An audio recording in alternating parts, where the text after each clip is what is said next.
Alright, Shalom Yasharala, Shalom aux frères et aux sœurs dispersés du Père à travers le monde. Shalom aussi à la fille et aux fils des nations païennes qui se sont attachés à Yasharala et au meilleur de leur habilité obéissent au commandement. C'est toujours pour moi, votre frère, un grand plaisir de venir vous parler. Ok, donc avant de commencer, je rends d'abord toute la gloire au Père, au Créateur de toutes choses, par le Fils. Écoute, ô Yasharala, le très haut, ton pouvoir est un pouvoir unique. Tu aimeras ce pouvoir de tout ton cœur, de toute ta force et de toute ton âme. Que ton nom soit glorifié, Père, que ton règne vienne sur la terre des hommes, tel qu'il est établi là où réside ta magnificence. Et les saints du Très-Haut disent Amen au Très-Haut, la gloire, la sagesse, la force d'éternité en éternité. Prenez le livre, on va prendre quelques préceptes. Comme vous pouvez voir le titre de cette vidéo, qui va justement avoir pour objectif, ok, une édification concernant l'histoire. Nous connaissons qui nous sommes et nous savons que Yasharala est dispersé au travers le monde. Nous sommes Bantous, nous sommes Yasharala, mais sommes-nous nés pour être esclaves? Donc, vous voyez, quand nous parlons de Yasharala, quand nous parlons d'Israël, nous parlons des 12 fils de Jacob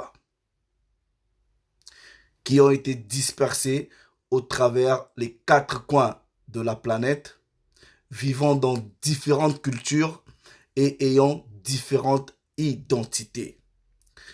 Et quand l'esprit, personnellement, rend témoignage à mon esprit, j'arrive à me lier ou j'arrive à me connecter à des frères quand je les rencontre.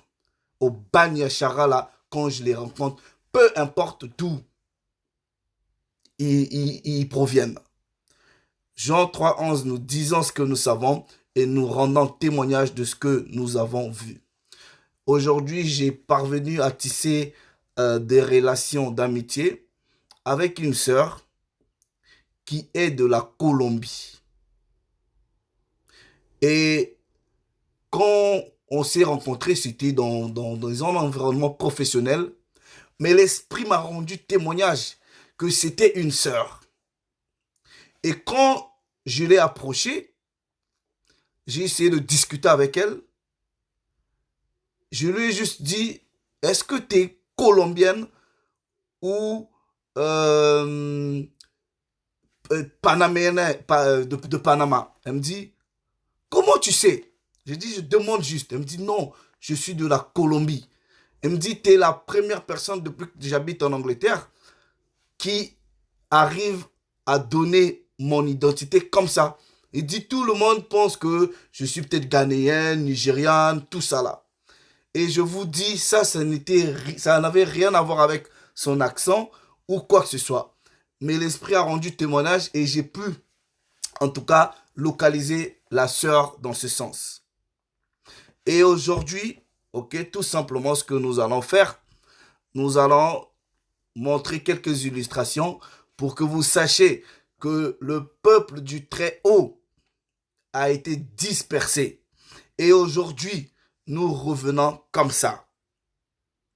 Ça a été prévu. L'Esprit dit, il fera revenir, ramener des nations où nous étions dispersés. Et c'est le travail qui a été commencé. Vous allez voir comment ça va se faire. Et je dis, personne ne pourra arrêter le rassemblement des fils et des filles de Yasharala. Et bien évidemment, à ceux aussi des étrangers qui se lieront à cette nation-là pour leur salut. Vous voyez, regardez ceci. Je vais d'abord prendre un précepte, ok? En sentant plusieurs patriarches regardant la condition de leurs frères et sœurs, imploraient le Très-Haut et ils questionnaient même la condition dans laquelle on se retrouvait. Regardez ceci. Nous allons dans Jérémie chapitre 2. Jérémie chapitre 2. Nous allons lire le verset 14 où j'ai souligné. Il est écrit: Israël est-il un esclave acheté ou né dans la maison? Pourquoi donc devient-il une proie? Les frères et sœurs, jusqu'à aujourd'hui, nous sommes toujours la proie des nations. Non, vous devrez savoir que, vous voyez, quand je dis des Dômes, des Ismaélites, des Philistins, des Ammonites, des Moabites étant des ennemis, je ne le dis pas parce que moi, Allegra, je les qualifie comme ça. Le Très-Haut dit d'eux qui sont nos ennemis. And we're gonna prove that according to the scripture. Ok, regardez. Contre lui, les lionceaux rugissent. Contre Yasharala, les lionceaux rugissent, poussent leurs cris. Pourquoi? Pour dévorer Yasharala. Il ravage son pays. Ses villes sont brûlées. Il n'y a plus d'habitants. Même les enfants de Moph et de Tachphanès te briseront le sommet de la tête. Cela ne t'arrive-t-il pas parce que tu as abandonné l'Éternel, ton pouvoir, lorsqu'il te dirigeait dans la bonne voie? Vous voyez, plusieurs personnes ont un problème avec la loi. Tout simplement parce qu'ils ne connaissent pas leur identité. Nous, la loi pour nous, c'est un modèle de vie. Ce sont des instructions. Nous ne pouvons pas vivre en dehors des instructions que le Père nous a données. C'est une culture, c'est une façon de vivre. Donc, si on n'a pas la loi, on va avoir quoi? Et si la condition dans laquelle nous nous retrouvons aujourd'hui, c'est à cause de quoi? C'est à cause de la désobéissance. Come on, man. Regardez ceci. Regardez, on va dans le livre des Psaumes au chapitre 83. Livre des Psaumes au chapitre 83. Il est écrit: Cantique de David, cantique, psaume d'Asaph. Ok? Dieu ne reste pas dans le silence, ne te tais pas et ne repose pas, ô Dieu. Car voici tes ennemis s'agitent. Ceux qui te haïssent lèvent la tête. Ces ennemis-là, vous allez voir, ok, ils forment contre ton peuple. Quel est le peuple de Dieu? Yasharala. Et on expliquera dans d'autres communications, ça veut dire quoi Yasharala? On va décortiquer ces choses-là. Puisque plusieurs personnes pensent que quand nous venons dire Yasharala, c'est un néologisme. Ce n'est pas un néologisme. À connaître, pas à demander. Study to show yourself approved. Étudier pour vous être éprouvé. Et quand nous parlons d'étudier, nous faisons allusion étudier la parole de Dieu. Nous ne faisons pas forcément allusion à l'école, bien que nous encourageons des gens d'aller à l'école. Regardez ceci. Ces gens-là, ces ennemis du Très-Haut, qui vont aussi être d'office les ennemis du peuple choisi, ils forment contre ton peuple des projets pleins de ruses, des projets iniques. Vous allez vous rendre compte que tous ceux qui ne sont pas les Bani Yasharala aiment toujours faire des choses contre les Bani Yasharala. Ils forment des projets pleins d'iniquité, des projets rusés, pleins de malice pour nuire. On dit, ils forment contre ton peuple des projets pleins de ruses et ils délibèrent contre ceux que tu protèges. Vous voyez, la délibération, c'est quoi? En fait, c'est une action. Il doit avoir déjà au préalable des pourparlers. C'est-à-dire, vous êtes là, vous vous concertez entre vous et vous venez maintenant délibérer du sort contre lequel vous avez eu des pourparlers, contre le peuple du Très-Haut. Venez, disent-ils, exterminons-les du milieu de nations. Et qu'on ne se souvienne pas du nom de Yasharala. Ça veut dire quoi? On va voler leur identité, ok? On va voler leur spiritualité, on va voler qui? C'est-à-dire leur être entier. On va tout chambouler. C'est ce qui s'est passé. Ils se concertent tous d'un même cœur et ils font alliance contre toi. Qui s'est concerté pour que le peuple, les Bani Yasharala, soit exterminé? Quand on parle de l'extermination, c'est-à-dire c'est l'identité, la culture, ce que vous êtes, votre nation n'existe plus. Vous êtes scattered, vous êtes dispersés et vous vous êtes mélangés. Vous vivez en assimilation. Venez, disent-ils, exterminons-les du milieu des nations et qu'on ne se souvienne plus du nom d'Israël. En gros, vous voyez, il y a des gens ici, quand vous dites que ah, mais tu es moine, tu es Muntu, tu es moine Yasharala, ils disent non, non, non, non, non. Je suis parti dans un salon de coiffure là. Quand j'ai dit à ses frères qui étaient les Bani Yasharala, mais c'était tout un problème qu'ils acceptent. Donc il a fallu prendre le temps d'aller dans les Écritures pour qu'ils arrivent à percevoir qui ils étaient. Vous savez très bien que le 3e livre ou le 3e chapitre du livre d'Ésaïe dit que le bœuf connaît son maître et l'âne, la mangeoire de son propriétaire. Mais Yasharala ne connaît rien. Parce que vous vous êtes assimilés. On vous dit maintenant ici qui sont les ennemis des Bani Yasharala. Ceux qui sont contre Dieu et contre son peuple. Les tantes d'Édom. Ok? Les tantes d'Édom. Les Ismaélites. Moab et les Agaréens. Gebal, Ammon, Amalek. Les Amalékites, ce sont pour la plus grande majorité ceux de la synagogue de Satan. Donc, il y a plusieurs peuples là qui sont nos ennemis. Et quand nous disons ennemis, ce n'est pas parce qu'on a la mauvaise foi ou soi-disant on est des suprémacistes. Vous êtes des ennemis. Dieu vous voit comme ça par rapport à nous. Et aujourd'hui, notre condition, c'est par rapport à quoi? C'est une résultante, c'est la conséquence de quelque chose. C'est la désobéissance. Et quelle était la conséquence de cette désobéissance? Deutéronome chapitre 28. Deutéronome chapitre 28. On va lire le verset 64. La parole dit: l'Éternel te dispersera parmi tous les peuples, d'une extrémité de la terre à l'autre. Et partout où tu iras, tu vas servir les dieux du bois et les dieux de la pierre, christianisme, bouddhisme, islam, tout ça là.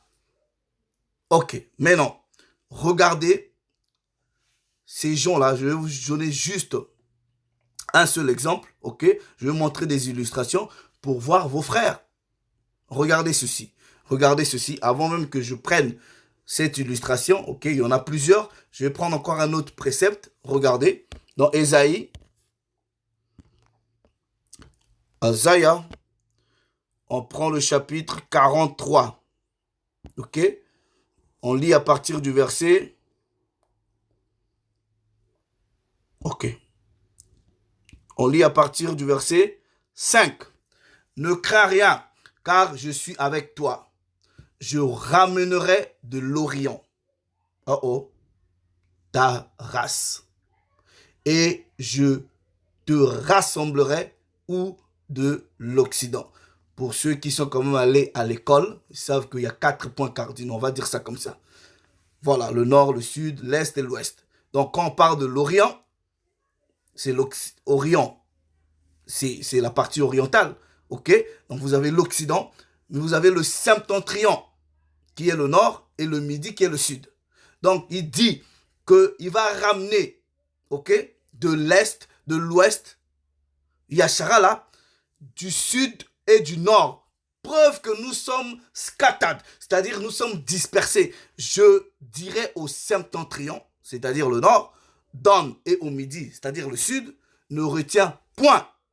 Fais venir mes fils des pays lointains et mes filles de l'extrémité de la terre. Tous ceux qui s'appellent de mon nom et que j'ai créé pour ma gloire, que j'ai formé et que j'ai fait. Qui sont ces gens-là? C'est les Banyashara là. Ok, je vais montrer une illustration. Regardez ceci. Nous avons nos frères Bolivie. Est-ce que vous comprenez?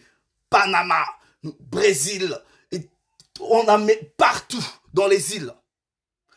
Et nous les connaissons et on se connaît. Bien que nous vivons dans l'assimilation, mais quand l'esprit rend témoignage, nous connaissons qui est notre frère, qui ne l'est pas, qui est notre sœur, qui ne l'est pas. Ok, let's go to this. Ici, on est en Bolivie, hein, regardez.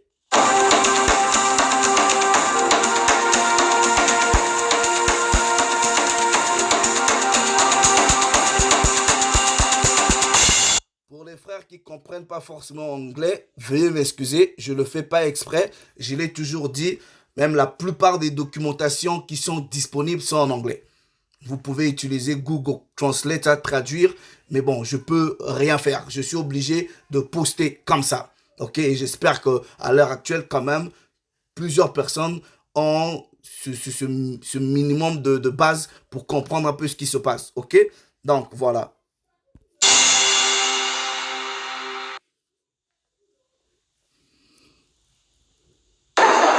Evo Morales' victory in the presidential elections more than 5 years ago offered the prospect of change for Bolivia's indigenous peoples. But the election of Jorge Medina, the first black deputy into government, doesn't yet signal the acceptance of black people in the country.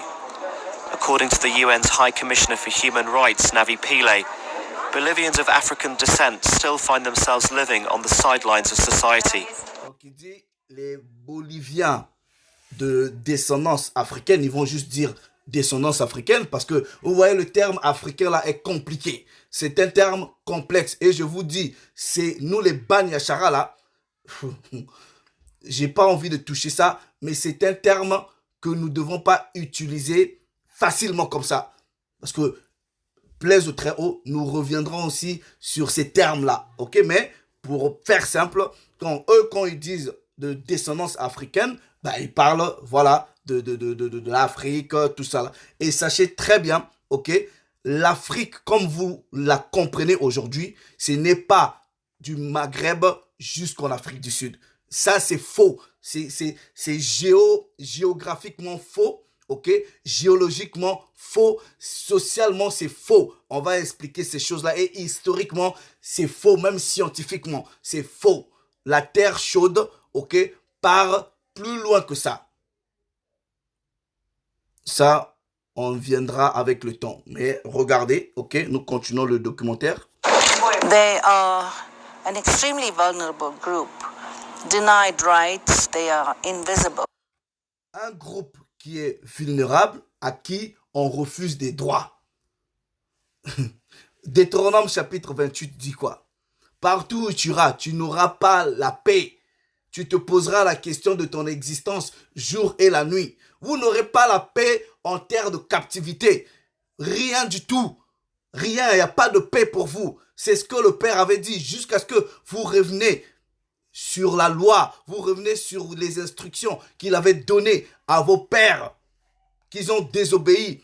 Et nous sommes ici, nous subissons la même chose. Puisque Jérémie dit, nos pères ont péché, mais ne sont plus. Pourquoi c'est nous qui souffrons? Vous n'aurez pas la paix en terre de captivité. No way! Ça va pas se faire. In this country, their past is even more tortuous than the indigenous populations because their ancestors were brought here forcibly as slaves. Elle dit, ces gens-là, ces noirs-là, auxquels leur passé est un passé beaucoup plus difficile que les autochtones boliviens. Tout simplement parce que ces gens-là ont été ramenés ici de force, ok? Et voilà, pour être des esclaves.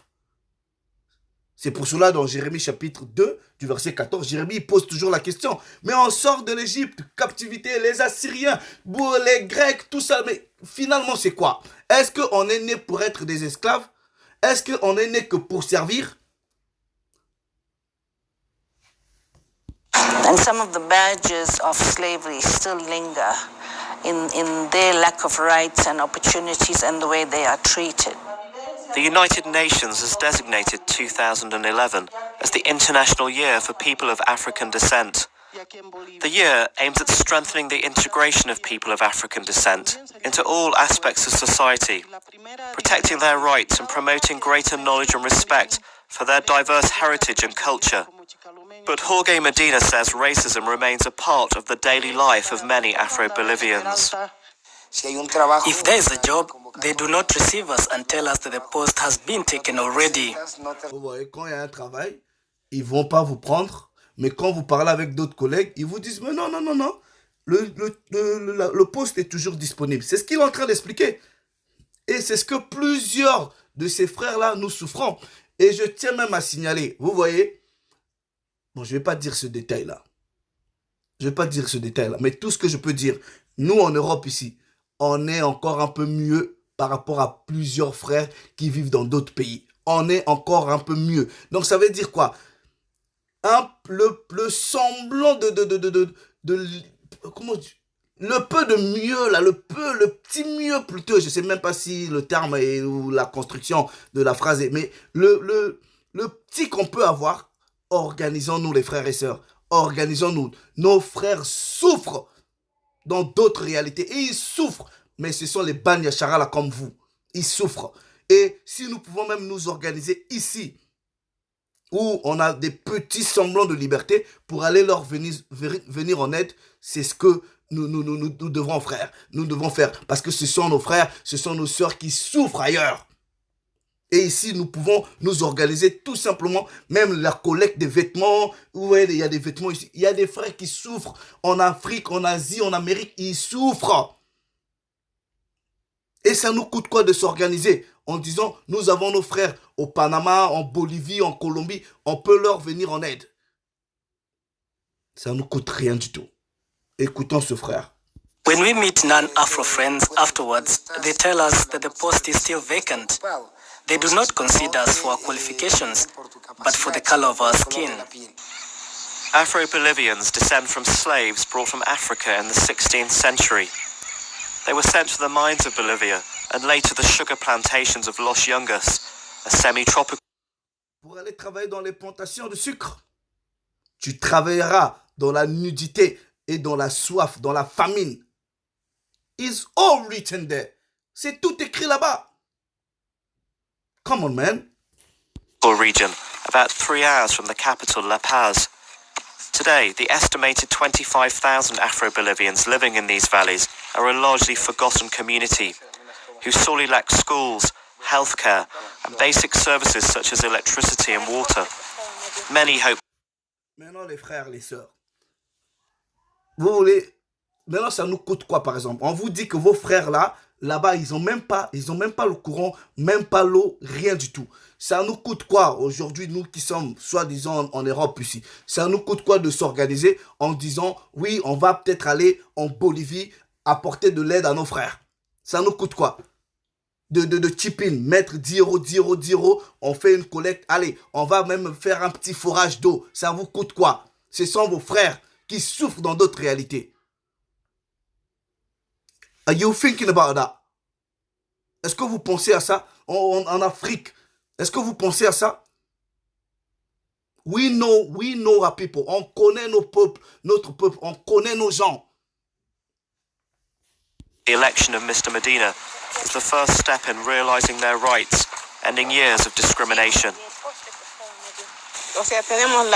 Now we have hope. With our deputy from our own community who supports us and does good things, that's why we have hope.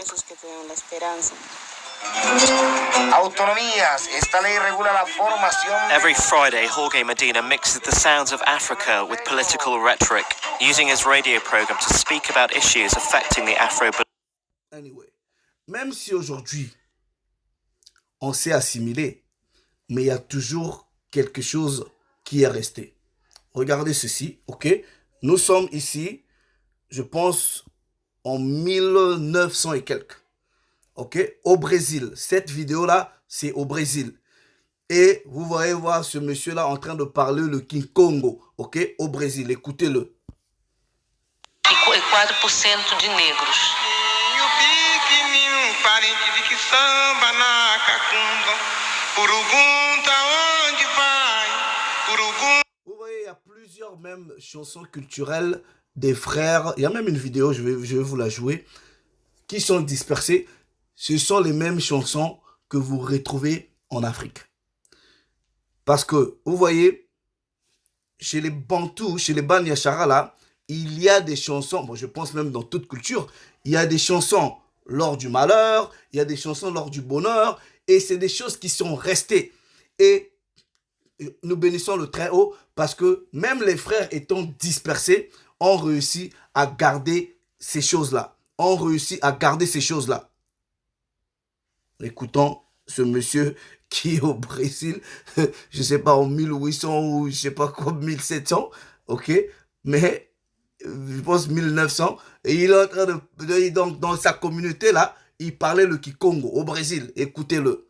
Onde vai o parente pro quilombo do Tumbá? Tata, o popiano, vim bom. Il dit Tata. Donc, Tata, ben Tata, c'est le papa quoi, voilà. Que o Tata, o popia que o Tata, Cafumbi, Quando Mukanda e Turi Nani, Nani, Quenda Nani, e o Vimbundo, Quenda o Tata Cafumbi, Quenda Vavuro, porque a Mukanda Vavuro, e Tata Vimbundo, Nani, Mukanda. É o que eu tive falando, que as nossas terras era bastante, mas daí vieram apertando, apertando e tomaram tudo, que agora ficou só 8 alqueires aqui, e porque eles tinham letra, nós... Donc, malgré que les frères et les sœurs se sont assimilés à d'autres langues, puisque Deutéronome dit quoi? Une nation que tu n'auras connue ni la langue, nation au visage farouche, descendra sur toi. On ne connaissait pas le français, on connaissait pas, on avait nos langues. On parlait le hébreu ancien, paléo. Est-ce que vous comprenez? Donc, mais le Père plaisant, des frères ont quand même gardé quelque chose qui peut nous rallier, un lien culturel, soit la langue, soit dans la musique, il y a toujours quelque chose. Et là, c'est dans les années 1900. Mais c'est un monsieur qui parle, quand je l'écoute, je vois les mots en Kikongo. Et quand vous suivez toute la vidéo, bon, il y en a d'autres où vous sentez même des mots en Swahili. Regardez cette vidéo, je pense que celle-là, elle est aussi célèbre. Ok, cette femme-là, je pense qu'elle est guadeloupéenne, qui a le même nom des gens qui se retrouvent au Congo, les mêmes chansons. C'est un documentaire qui est célèbre. These are our people. Ça, ce sont nos frères, nos sœurs. On est dispersés, mais nous savons nous reconnaître. Nous savons nous reconnaître par l'esprit. Écoutez.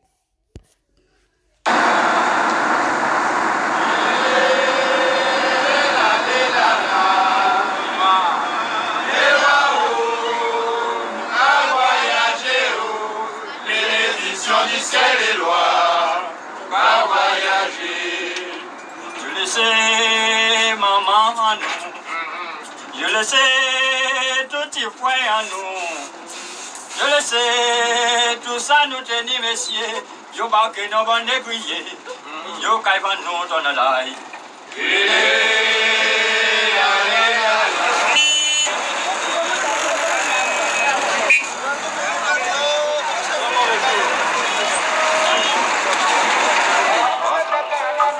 Marie-France Massimbo est guadeloupéenne. Arrière-petite-fille d'Anatole Massimbo, un des derniers Congolais déportés aux Antilles françaises. Vous voyez, Massimbo, c'est un nom Congo. Ce que vous allez remarquer, c'est que il y en a qui ont eu la chance, on n'a pas changé leur nom. Mais la plupart, on a porté des noms des maîtres d'esclaves. Ok, donc cette femme, je pense qu'elle fait quand même un repli tactique, ok, culturel, mais pour nous, c'est un repli spirituel, à la source. Est-ce que vous comprenez? Et c'est très important. We know our people. On se connaît. On se connaît, peu importe vous êtes Martinique, Guadeloupe, Panama, on connaît qui est qui. Et même au niveau de l'Afrique, là, ceux qui ne sont pas des nôtres, on connaît. C'est simple. Je vous prends un exemple. Prenons le pays, je ne sais pas. Vous voyez, vous allez même en Guinée, par exemple. Ok. Il y a, moi, votre frère, il y a des pays, je l'ai toujours dit, où si je pars en Afrique, je me mélange. Mais il y a d'autres pays là, en Afrique où je pars, peu importe même comment est-ce que vous vous êtes habillé, on va détecter que ça là, c'est pas notre frère, c'est pas quelqu'un de là-bas. Vous le savez, ne faites pas semblant, vous le savez. Mais ceux des vôtres, voilà. Donc, il y a certains pays, même vous en Afrique là, vous dites par exemple, vous êtes guinéen, vous dites vous êtes, je sais pas, gabonais, camerounais, congolais. Vous savez que dans certaines contrées de vos pays là, quand vous arrivez, on sait que vous n'êtes pas de là-bas. Ça n'a rien à voir avec la langue, ça n'a rien à voir avec le vêtement, mais on sait seulement qu'il y a une différence, que vous n'êtes pas de là-bas. Mais faites attention, parce qu'il y a ce qu'on on appelle par confusion de face, parce qu'on s'est mélangé. On expliquera ces trucs-là. C'est que un moine et un charal, un bantou aussi, peut peut-être paraître ne pas être bantou physiquement, mais il est par le sang. Il faut faire très attention aussi. Ok, et on va continuer le reportage. Dans les années 1860. Quel est le mobile de votre déplacement, Madame Massembo? Alors, c'est-à-dire pour moi, comme mes arrière-grands-parents sont sortis ici pour aller travailler aux Antilles, précisément à la Guadeloupe, et puis chez moi à la Guadeloupe, on a su garder une tradition Congo. C'est la fête des morts. Nous faisons ça tous les 1er novembre, une cérémonie. Et puis, nous connaissons aussi 17 chansons en Kikongo. Bon, dans la famille de mon père, il y a eu d'esclaves. Hein? Mais, qui sont partis, les uns sont partis dans une direction inconnue.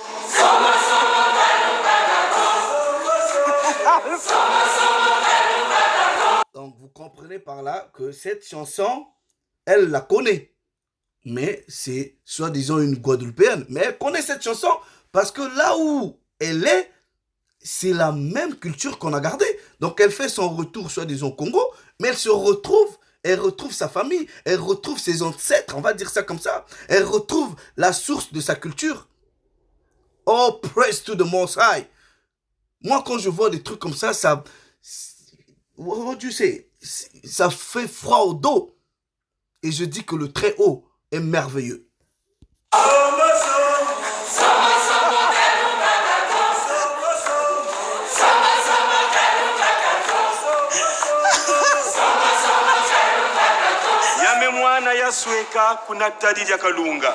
J'ai caché mes enfants dans les grottes de Kalunga. Ouais, mais on cachait les enfants. On cachait, pourquoi? Puisque quand l'ennemi venait les prendre, vous devrez cacher. Oh, anyway, des fois, c'est pas des...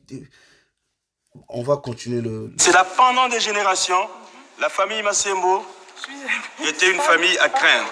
Quand Marie-France allait sur la route, les autres dames changeaient de trottoir parce qu'elle était Congo. Et en plus, il disait qu'elle pouvait jeter un mauvais sort parce que sa maman est une sorcière, elle est Congo. Je me sens africaine. Je suis née à la Guadeloupe, mais je me sens congolaise. Congolaise.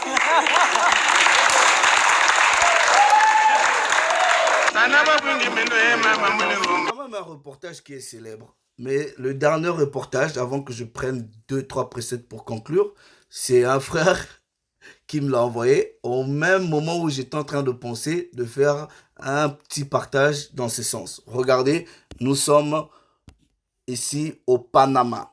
Alright? Au Panama. Attends, on va voir où il y a nos frères qui sont partis de l'Afrique, tout ça là.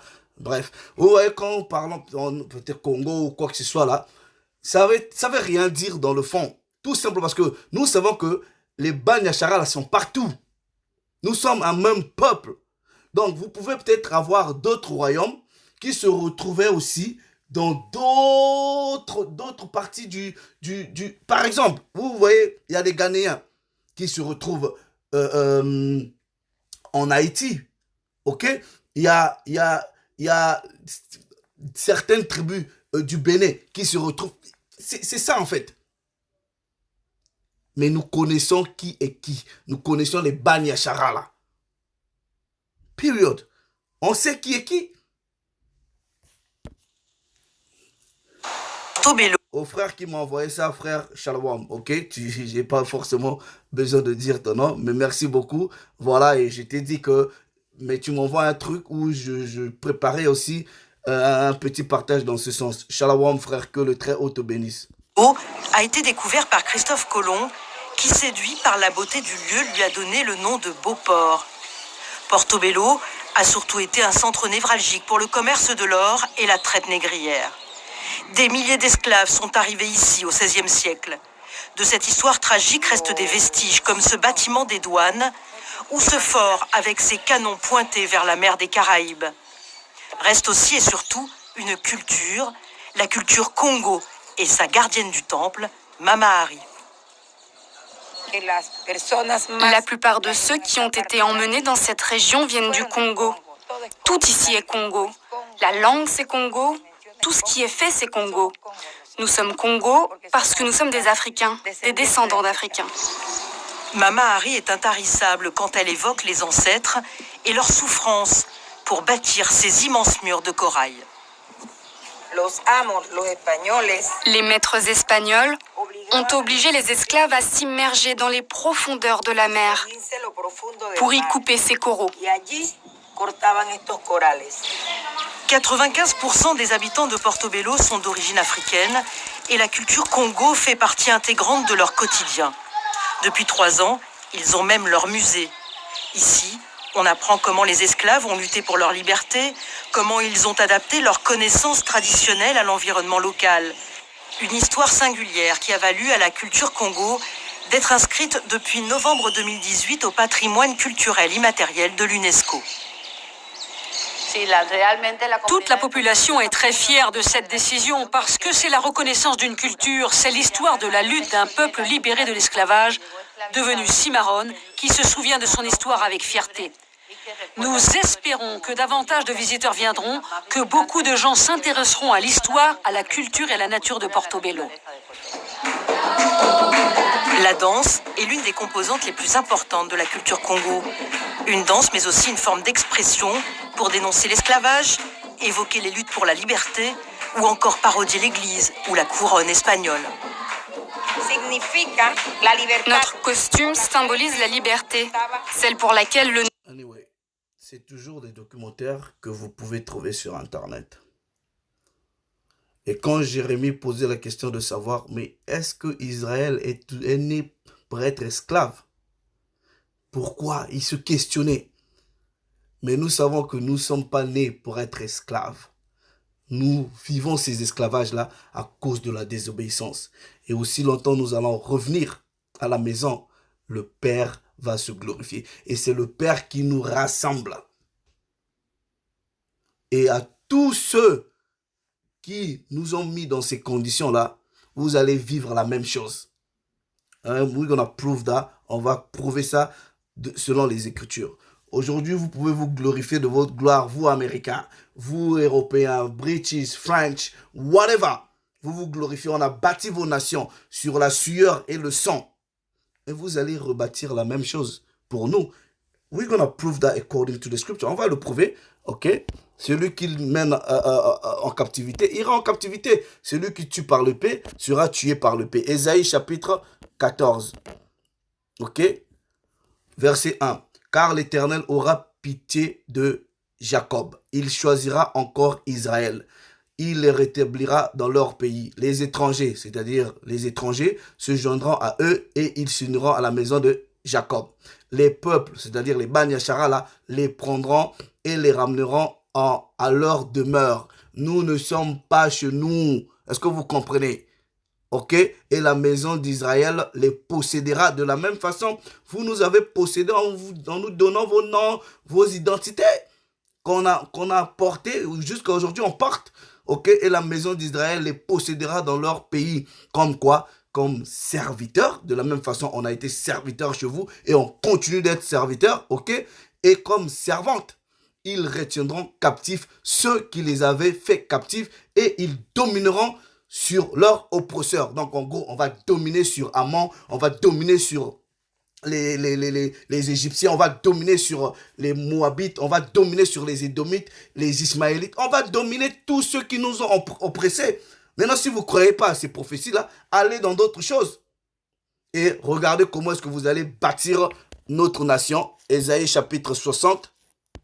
C'est le payback, Ésaïe chapitre 60. Et tous ceux qui vont bouder, que tu sois édomite, si tu refuses ta condition d'esclave, quand le royaume sera établi, on va te tuer. Ok, c'est ce qui est écrit là. Vous êtes obligés d'obéir. Égyptiens, vous allez obéir. Les Kamites, vous allez obéir. Les Moabites, vous allez obéir. Les Édomites, tous, vous allez obéir. Seuls les Bani Hacharal vont régner avec les étrangers qui aiment la loi. Regardez ceci. Ésaïe chapitre 60, à partir du verset 10. Les fils de l'étranger rebâtiront tes murs. Et leurs rois, les Trump, les Pharaons, les Obama, puisque je ne le considère pas comme mon frère, c'est un disgracié. Les Sarkozy, les Hollande, les Macron, les Merkel, les May, vous tous là, les reines d'Angleterre, vous allez nous servir. La parole, elle est là. Les fils de l'étranger bâtiront tes murs et leurs rois seront tes serviteurs. Car j'étais frappé dans ma colère, mais dans ma miséricorde, j'ai pris pitié de toi.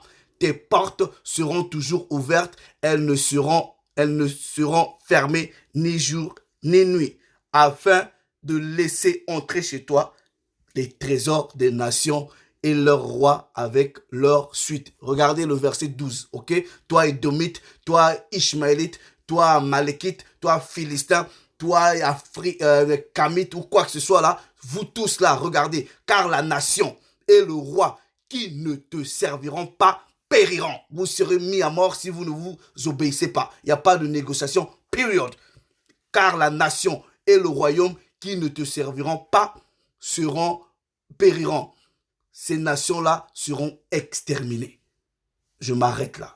On connaît qui est qui, on connaît les Bani Hacharal, on connaît qu'on est dispersés. Et aujourd'hui, le Père voulant est en train de nous rassembler. Puisqu'il dit, ok, que du Midi, du Septentrion, des îles, partout, de l'Éthiopie, de Pathos, je vais vous rassembler.